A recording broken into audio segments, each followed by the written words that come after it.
dance hall was well renowned during the good old days.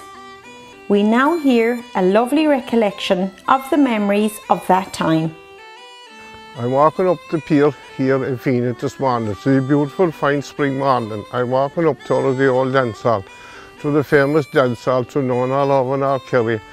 And it was very important to all the local people. They enjoyed the dances, their films, concerts, etc. Mrs. R.N.L.I was the boss, and she was really a boss. So I'm walking up now and I'm going to meet two old friends of mine, Noreen and Brenda Murphy.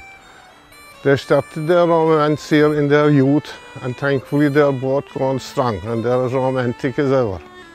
Noreen, you enjoyed the dances here anyway? I did. I remember the first night going in here, and the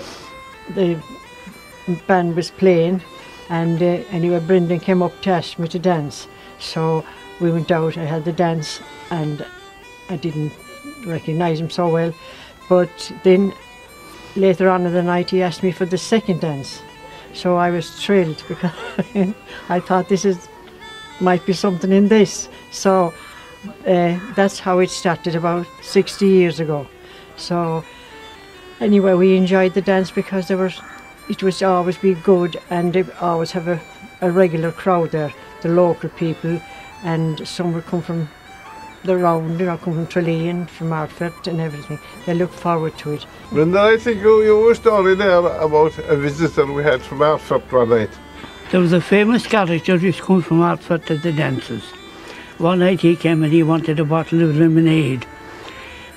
He put 4pence up on the counter for the bottle of lemonade. Mrs. Moriarty said to him, "It's 6pence here." He says, "I get in Hartford for 4pence. Well, she says, "You better hop up in your bike and get back to Hartford again."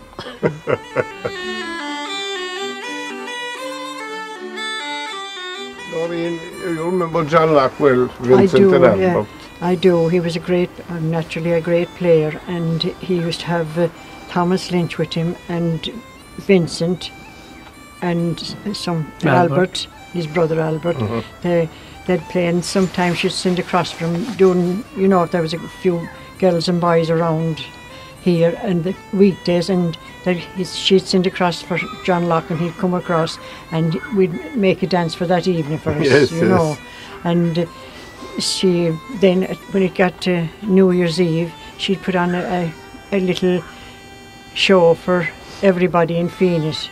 Then to bring in the new year, the locals would get a sod of turf, soak it in oil, put it on a pike, light it, walk through the village, and they'd sing Auld Lang Syne, and you could hear that at the other side of the village.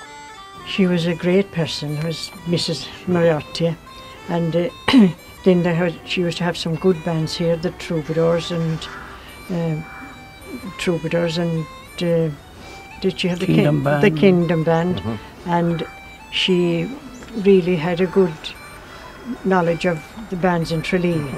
This hall is closed over 50 years now, I suppose, and all we've left is memories, Noreen. Yes, well, we have fond memories, because I met Brendan here, and I had made lots of friends in Fenit, and now it's all gone, but the memories still there.